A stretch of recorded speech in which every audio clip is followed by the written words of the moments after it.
Hacer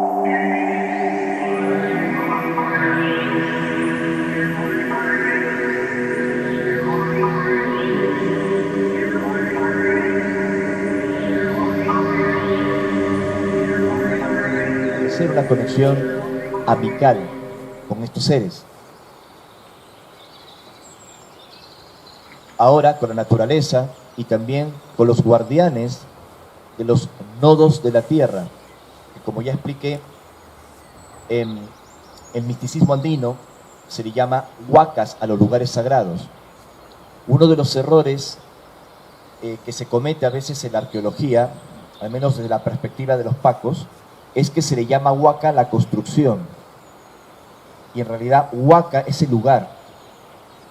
Por ejemplo, vamos a suponer que somos un colectivo de 150 chamanes acá, 160 chamanes, y hemos identificado por nuestros conocimientos, nuestra experiencia, nuestra sensibilidad, que este lugar, ahora mismo donde estamos, es una huaca.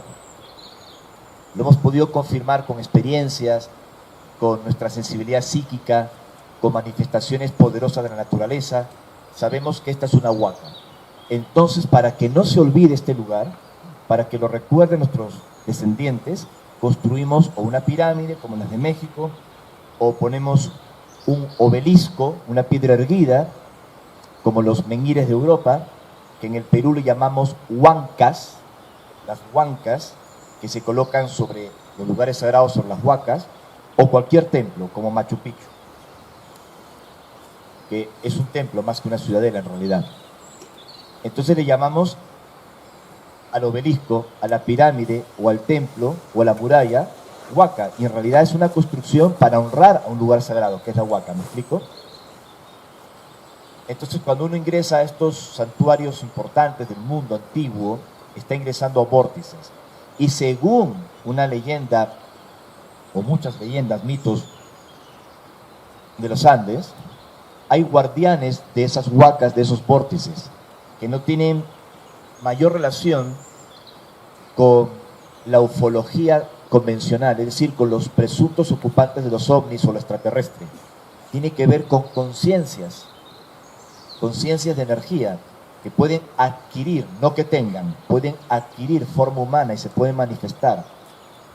En la tradición andina, como mencioné en la meditación, se les llama huamanis.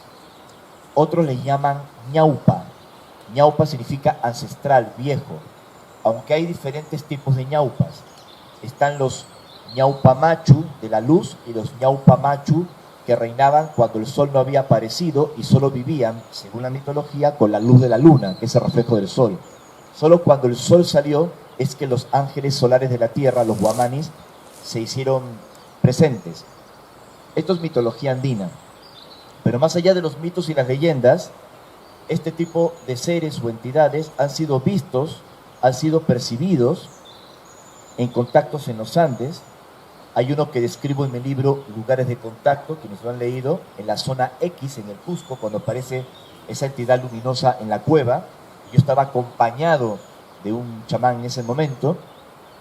O incluso esos seres de luz que muchos testigos afirman haber visto en el Cerro Uritorco, en la Argentina, que no necesariamente son entidades extraterrestres, sino estos guamanis, estos seres de luz que protegen los vórtices, que incluso, tal y como lo cuentan los chamanes andinos, aparecen con mayor facilidad o frecuencia antes, durante o después de un sismo o de una tormenta.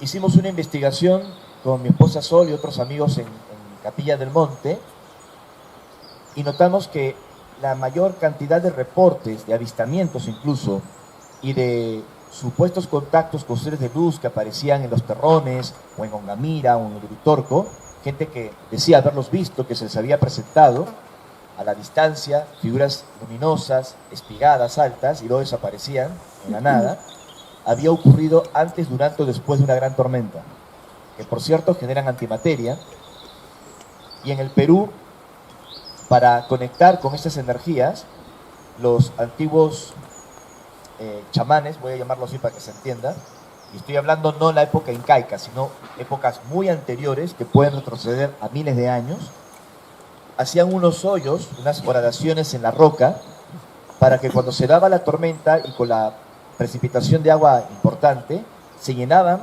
estos hoyos y se transformaban como en espejos, no solo para ver las estrellas como observatorios astronómicos, sino para verse reflejados allí, porque allí conversaban con los guamanes, o conversaban consigo mismos. Son unas piedras muy importantes que han sido confundidas con morteros. Hay morteros, que es otra cosa, y luego están estas rocas que las van a hallar incluso en las Islas Canarias, cuidado. En las Islas Canarias las van a encontrar. Si buscan luego, ¿no? Los hoyos de los guanches y empiezan a investigar, van a encontrar esos hoyos justamente en los desfiladeros, en zonas altas, y que no necesariamente podrían haber tenido un uso como morteros. Igual en el Perú, en México, en muchos lugares. De hecho, si pudieron viajar a mi país y visitar el Cusco, hay un templo en el Machu Picchu donde aparecen 2 espejos de agua. Eran rituales místicos de contacto con otras realidades. No eran morteros. No tenían ni la profundidad ni la característica. Bueno, yo esto les comento porque hay investigaciones muy interesantes sobre estas prácticas chamánicas de contacto que recientemente presenté en una conferencia que está completa en YouTube, que la pueden ver, que se titula Los misterios del Perú y su conexión con el Uritorco. Y ahí explico todo esto con mayor detalle. Habíamos conversado con Diego que sería importante en esta reunión aquí en Monte Perdido hablar un poco sobre esto y dónde se conectan los estados no ordinarios de la conciencia, las canalizaciones, los mensajes, los contactos con otras realidades, la proyección o de la conciencia o del llamado cuerpo astral, como se menciona en el esoterismo, que está tan presente en estas prácticas de contacto chamánicas, incluyendo esos estados no ordinarios que precipitan las plantas sagradas, como el algarrobo blanco, como el cebil, en la cultura ongamira, que tiene 8.000 años de antigüedad en la Argentina, en las inmediaciones del Cerro Uritorco, la ayahuasca, la huachuma o el San Pedro, el peyote en México y un largo etcétera. Pero antes de entrar un poco a ese tema y luego charlar y tener algunas preguntas, que sé que varias cosas quedaron en el tintero, ¿qué simbolizan las 3 cuevas en la meditación? El colibrí, tanto para las antiguas culturas de México como para el Perú, simboliza el mensajero del sol. Es el sembrador. El colibrí, o en este caso, el simbolismo de la cueva del colibrí, si es que la eligieron, representa asumirte como una sembradora, como un sembrador. El mensajero de las buenas noticias, el mensajero del sol. Es decir, compartir algo, hacer algo y mantener el balance, como cuando con sus alas moviéndose a gran velocidad el colibrí está ingrávido, parece que estuviese como en una fotografía detenido, pero está en movimiento y va de flor en flor llevando la semilla.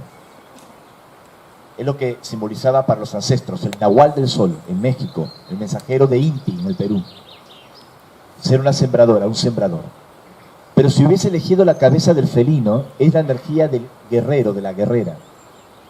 La energía de anclar, de la fuerza de la voluntad, de doblegar a la oscuridad, tanto a tu sombra interior como a la sombra exterior.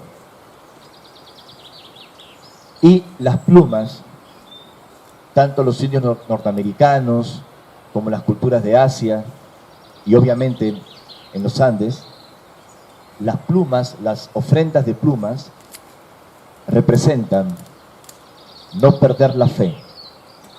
Es el Hanan Pacha. Ustedes saben que para el mundo andino habían 3 niveles de comprensión. El Uku Pacha, o el mundo de abajo, el más allá, también el mundo subterráneo. El Kai Pacha, que es el mundo de la superficie, el mundo de los humanos, las experiencias que tenemos que afrontar. Y el Hanan Pacha, que es el mundo representado en la figura del cóndor.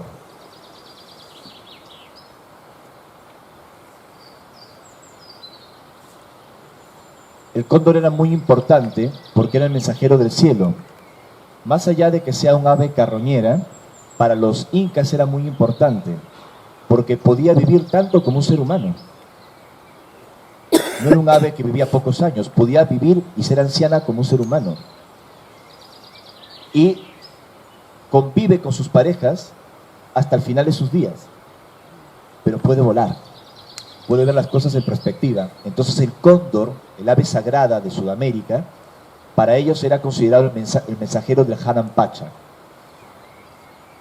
También las aves multicolores en la selva, como los guacamayos, que los mencioné, representaban la naturaleza en sí misma en un ave graciosa, maravillosa, que reina en los bosques, que canta de forma realmente embriagante, hechizante. Entonces, todo lo que son las plumas para el chamanismo peruano es la fe, la alegría, la confianza en algo superior. Con esto obviamente ya tienen una evaluación simbólica de la cueva en la que entraron. Es lo que necesitan o lo que son potencialmente. Luego todo lo que Fabio Serpa se reúne con Hynek, año 77, y con Jacques Vallée y les dice, de acuerdo a la casuística de contacto extraterrestre que hemos venido investigando en América Latina, debería ampliarse a 2 categorías más. Encuentro cercano del cuarto tipo, que implica el acceso del testigo dentro... Estoy escuchando mi voz por otro lado. Estoy en estéreo, ¿no? El objeto, cuando recibe al testigo en un contacto directo, donde es trasladado, eso sería un encuentro cercano del cuarto tipo, estar dentro de la nave. Y el de quinto tipo sería el encuentro cercano a través de la telepatía, los impulsos telepáticos, la intención. ¿Por qué Fabio Serpa sugirió esto a los científicos?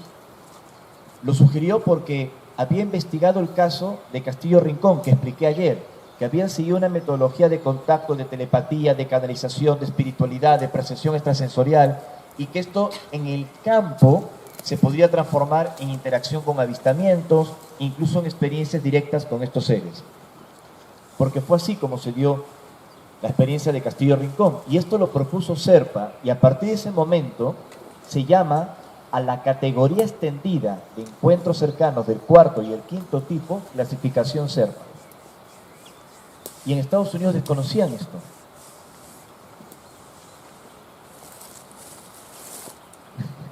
Escucho mi voz allí. Alguien está con una grabadora, ¿no? ¿Es un eco? Estoy curioso. O alguien está reproduciendo algo. No se oye el eco, debe ser allí porque tienes el altavoz cerca. Debe ser así. Y aquí no se oye eco, se oye muy bien. Es un eco muy particular de que puedo escuchar mi voz por aquí. O me estoy desdoblando o es el eco, que es lo más razonable.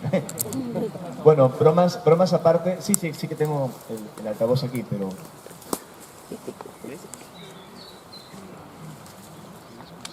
Diferentes técnicas de contacto, pero desde mi humilde punto de vista, y pueden estar en desacuerdo conmigo, pero esto lo suelo decir, y en base a nuestra investigación y a las informaciones que estos seres nos han proporcionado a nosotros, no es recomendable ceder tu cuerpo físico para que ingrese una entidad en tu corporidad y a través de tu corporidad enviar comunicaciones. Una forma de suavizar esas experiencias de incorporar fuerzas o entidades es llamarle en inglés estoy canalizando, o sea, I am channeling. Y en realidad yo lo tomaría con pinzas. Hay muchos casos en donde esto no ha terminado en buen puerto. No los voy a describir aquí porque estaría tocando casos muy famosos y no quiero herir la sensibilidad de nadie. Ustedes investiguenlo todo. Cuestiónenlo todo, incluso a este humilde servidor, porque el tema del contactismo y de las informaciones es muy resbaladizo, y hace falta, como hablaba con una amiga, resonar, pero también investigar. Si dejas todo al intelecto, a los datos y a investigar, pierdes la conexión con la sensibilidad, que es importantísimo. Y si dejas todo la sensibilidad y al resonar, te puedes equivocar, porque puedes cometer un sesgo solo por empatía, por carisma de una persona, y no por la rigurosidad del dato. En el fenómeno del contacto, ambas cosas deben coexistir en balance perfecto, porque no estamos hablando de solo una meditación y sentir una paz maravillosa en nuestro corazón. Estamos hablando de visitar lugares, de investigar, de contacto con otras realidades, de informaciones, de fenómenos, de experiencias, y eso es muy importante. No puede quedar solo en es verdadero porque a mí me resuena. Lo tienes que cuestionar, lo tienes que investigar, lo tienes que contrastar, incluso por tu propia sanidad mental, y no exagero. Es lo que les quería comentar sobre las diferentes experiencias que se han dado en el contactismo, que implican la telepatía, la canalización, los contactos físicos, las tipologías de contacto, la proyección de la conciencia, incluso la proyección de los vehículos sutiles, que luego si les interesa lo podría ampliar, lo que en esoterismo se denomina el viaje astral, que es un término muy pomposo pero que encierra una gran verdad, y que ocurre en los llamados viajes chamánicos y ocurre también en las experiencias en los lugares de contacto. Pero para hacerlo más interesante, si les parece, abramos un diálogo. Si tienen alguna pregunta, algún cuestionamiento, algo para aportar, hablamos sobre este y otros temas que quedaron incluso desde ayer en el tintero. ¿Les parece? ¿Así charlamos? Sí, David. Ayer comentaste del tema de Estados Unidos, cuando se reunieron para el tema OVNI, ¿no? Para debatirlo en el Senado. Una estrategia de manifestación de falsa bandera, es decir, creada con hologramas, por ejemplo. Se habla mucho del proyecto Blue Beam, por ejemplo, para o atemorizar a la gente o generar un impacto en la psiquis de la sociedad humana y en base a eso tomar decisiones que sean aceptadas sin chistar. ¿Es posible? Sí es posible. Ahora, de que funcione no lo sé, porque si nuestra tecnología nos permite crear una invasión extraterrestre de falsa bandera con flotillas de objetos muy claros en el cielo, ¿ustedes creen que los seres reales lo van a permitir? ¿Que en sus narices hagan una cosa semejante? Ellos tienen un protocolo.